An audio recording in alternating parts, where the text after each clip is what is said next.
에스겔 43장에는 하나님의 영광이 임하는 장면이 나옵니다. 한마디로 하나님이 성전 가운데 거하시는 것이 에스겔 43장의 내용입니다. 특별히 오늘 본문에는 새 성전 안에 하나님이 유일하게 세우신 성물이 나오는데 그것은 바로 번제단입니다. 여러분, 새 성전의 모습을 보시면 과거의 모세 때의 성막이나 또 솔로몬의 성전 안에 있던 성물들이 없습니다. 물두멍이라든지 분향단이라든지 또 지성소를 가려두던 휘장도 없고, 심지어 지성소 안에 있는 언약궤도 새 성전에는 보이지 않습니다. 모든 성물이 없지만 유일하게 세워진 성물이 바로 오늘 본문에 나오는 번제단입니다. 하나님께서 유일하게 새 성전 가운데 세워두신 성물이 번제단입니다. 여러분, 번제단은 하나님과 우리 사이를 가로막는 죄의 문제를 해결하는 곳입니다.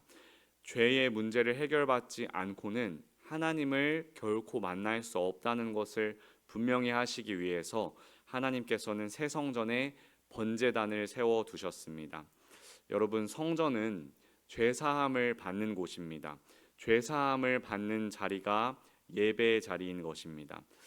한국 목회 데이터 연구소의 조사 결과에 따르면 한국 교인들이 교회를 다니는 첫 번째 이유가 마음의 평안을 얻기 위함이라고 조사 결과가 나왔습니다.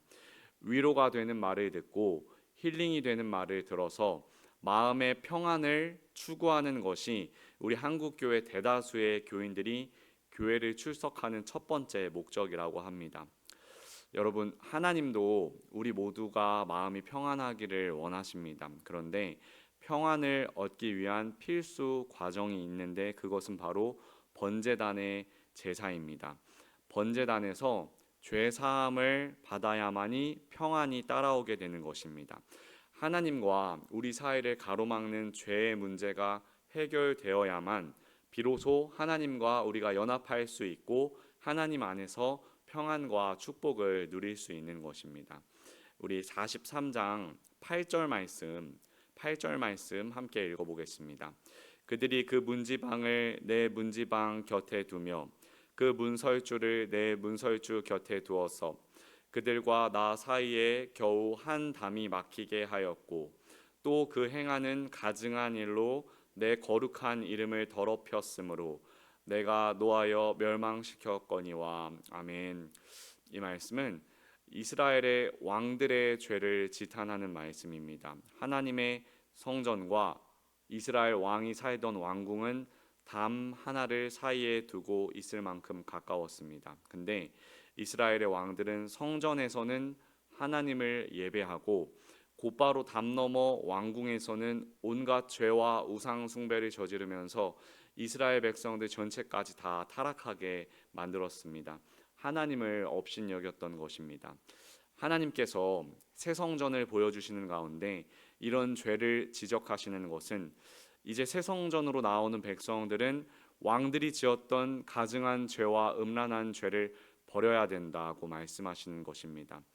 여러분, 교회에서 예배할 때 우리의 모습과 교회 담장을 넘어서 우리 삶 가운데서의 내 모습이 다르면 우리는 참된 평안과 축복을 누릴 수가 없습니다. 죄를 놓지 않고 끝까지 죄를 붙들고 있으면 하나님이 평강과 축복을 우리에게 주시고 싶어도 하나님이 주실 수가 없습니다. 사랑하는 성도님들, 죄 사함 없이는 평강과 행복만 있는 예배가 있을 수 없습니다.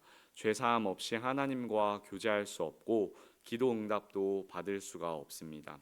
하나님과 우리가 실제적으로 만나고 그분의 축복과 은총을 누리기 위해서는 반드시 번제단을 거쳐서 죄 사함을 받아야 하는 것입니다.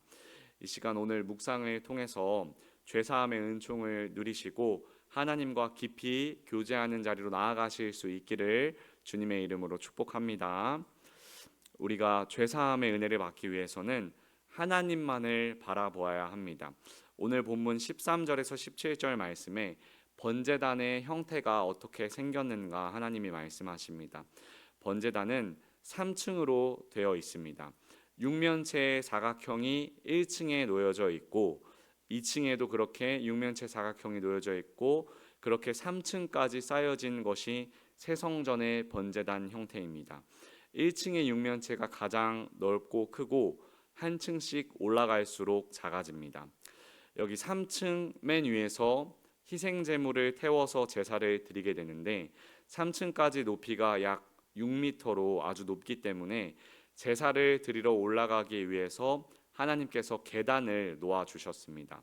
17절 맨 끝에 보시면 그 층계 계단이 동쪽을 향하게 할지니라 말씀합니다.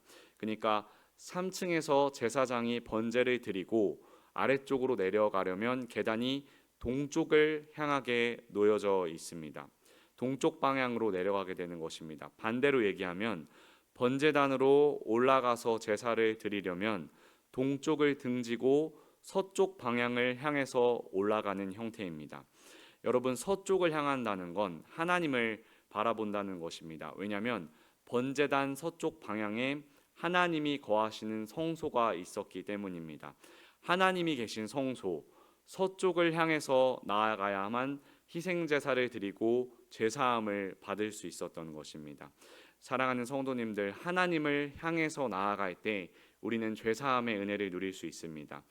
과거에 태양신 숭배에 물들었던 이스라엘 백성들은 해 뜨는 동쪽을 바라보고 우상 숭배를 했다고 에스겔 성경에 기록되어 있습니다. 그런데 하나님께서 성소가 있는 서쪽으로 나아가 번제를 드리게 하시는 것은 죄를 회개할 때에 우상과 죄악을 바라보지 않고 나를 바라보고 나아오라 하신 말씀입니다.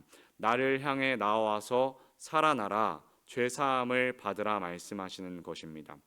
사랑하는 성도님들, 우리는 예배 자리에 나오면서도 자꾸만 다른 곳을 바라볼 때가 있습니다.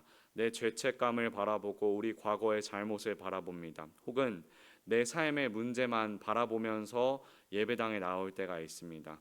내가 이런 죄를 짓고 이런 잘못을 했는데 나는 자격 없는 사람이라고 생각할 때가 있습니다. 여러분, 결코 아닙니다. 하나님을 우리가 바라봐야 됩니다. 하나님을 향해서 나아가야만 진정한 번제가 드려지고 죄사함의 은총을 누릴 수 있는 것입니다. 사랑하는 성도님들, 성도가 아니면 죄를 깨닫지 못합니다. 죄책감이 들고 내가 좀 달라져야지 생각이 드는 것은 여러분이 하나님의 사람이라는 증거고 하나님이 여러분을 부르고 계신다는 증거입니다. 여러분, 예배드릴 때 어디를 바라보고 계십니까? 하나님을 바라보시기를 바랍니다. 탕자가 돼지주염 열매만 구걸하고 있었으면 그는 결코 용서받지 못했을 것입니다. 아버지를 향해서 나아갔기 때문에 탕자는 아버지를 만났고 용서와 축복을 누릴 수 있었습니다. 하나님을 바라보시고 죄사함의 은총을 풍성하게 누리실 수 있기를 주님의 이름으로 축복합니다.